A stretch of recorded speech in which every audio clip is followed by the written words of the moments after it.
Wassalatu wassalamu ala wala nabiyya ba'da. Allahumma sholli wa sallim ala sayyidina Muhammad wa ala alihi wa sahbihi wa mawala wa la hawla wa la quwwata illa billah. Amma ba'd. Sekuntum bunga sedang mekar, indah dipandang sama-sama. Hadirin sekalian, apa kabar? Apakah sehat semua? Alhamdulillah. Dewan Hakim yang arif dan bijaksana, hadirin wal hadirat rahimahumullah. Semakin berkembangnya zaman, semakin berkembang pula teknologi yang kita rasakan, yang mana teknologi tersebut memberikan dampak positif dan dampak negatif pada kehidupan kita.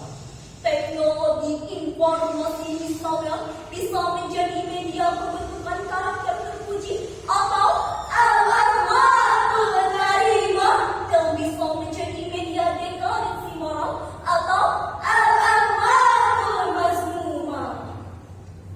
Berita tentang tidak menghargai dan menghormati hak orang lain, memaksakan kehendaknya kepada orang lain, mengganggu kebebasan orang lain, bahkan diskriminasi dan penindasan, termasuk diskriminasi agama dan antar golongan. Hampir setiap hari memenuhi hawalan media sosial. Contoh kasus tindakan intoleran yang terjadi seperti persekusi terhadap Ustaz Abdul Somad di Bali, pembubaran ibadah minggu di Tangerang, makan kerupuk B2 di Bakso Apro. Kita menjerit prihatin melihat karakter masyarakat kita yang jauh dari nilai-nilai Al-Quran dan toleransi yang telah diajarkan oleh baginda Nabi Muhammad SAW. Oleh sebab itu, hadirin, pada kesempatan yang penuh ukhuwah ini, izinkan kami menyampaikan syarahan dengan judul Nabi Muhammad SAW, teladan kehidupan dengan konsep mengajar toleransi. Sebagai rujukan awal, marilah kita dengarkan firman Allah dalam Al-Quran surah Al-Hujurat ayat 13 yang akan dibawakan oleh qari kami sebagai berikut.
karir profesional.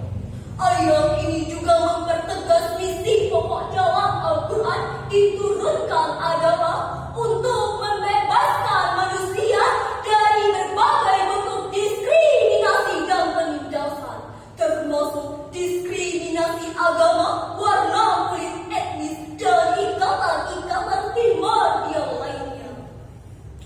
Hadirin yang berbahagia, saat ini masyarakat kita, bangsa kita telah dipertontonkan oleh pula sebagian atau sekelompok orang yang melakukan tindakan yang jauh dari konsep toleransi yang telah diajarkan oleh Nabi Muhammad SAW dan juga para pendiri bangsa dan negara ini. Mengatasnamakan NKRI namun merobek-robek ibu pertiwi, mengatasnamakan ras, suku, agama, dan golongan namun menciderai bineka tunggal ika. Seperti peribahasa, menumpuk air di dua, terpercik muka sendiri. Dia yang berkuat-kuat toleransi, pada dialah yang menciderai fondasi ibu sendiri. Na'udzubillah. Hadirin yang berbahagia, kita juga prihatin atas sejumlah peristiwa intoleransi yang terjadi baik di dalam maupun di luar negeri. Pertama, penolakan pembangunan pondok pesantren di Jayapura. Kita dikagetkan dengan sebuah berita yang dilansir oleh rakyat.papua.com pada tanggal 15 Juli 2024. Adanya penolakan pembangunan pondok pesantren Mamduul Ulum Nur Al-Fitrah di Perumahan Jaya Abdi Jayapura. Kedua, kumpulan kasus penolakan pembangunan rumah ibadah. Artikel Husni Mubarak dengan sebuah berita yang dilansir oleh media Kompas.com pada tanggal 11 April 2024. Kritiknya kepada pemerintah dalam penyelesaian konflik pendirian rumah ibadah. Ketiga, Pelarangan menggunakan hijab di sekolah terjadi di India. kita dibuat jengkel dengan berita yang dilansir oleh CNN Indonesia pada tanggal 16 Maret 2022 tentang larangan berhijab di sekolah mengakibatkan terjadi protes unjuk rasa masyarakat di berbagai belahan dunia. Astagfirullah. Hadirin, mari kita belajar sejarah dari Nabi kita Muhammad Rasulullah SAW. Cendekiawan Muslim Quraisy Shihab dalam tafsirnya menjelaskan tuntas tentang toleransi Rasulullah SAW dalam buku Toleransi 2022. Ketika menetap di Madinah pasca hijrah, Rasulullah SAW mendapati kenyataan bahwa Madinah merupakan kota yang majemuk, baik dalam agama maupun suku-suku yang tinggal di dalamnya. Kemajemukan itu dapat menjadi sumber persoalan dan bahkan konflik. Oleh karenanya, Rasulullah SAW menginisiasi sebuah perjanjian yang dapat mendamaikan dan menyatukan berbagai perbedaan. Perjanjian itu dikenal sebagai Piagam Madinah, Mitsaq al-Madinah, dan diyakini sebagai embrio perjanjian antar bangsa, seperti Piagam Perserikatan Bangsa-Bangsa dan Magna Carta. Oleh karena itulah, Islam mengajarkan umatnya bersikap toleran terhadap berbagai perbedaan. Lantas timbul pertanyaan, hadirin, apa yang harus kita lakukan untuk menyelamatkan bangsa dan negara ini dari berbagai tindakan toleransi yang tidak mencerminkan keteladanan Nabi kita? Untuk itu, marilah kita dengarkan firman Allah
kembali kepada Al-Quran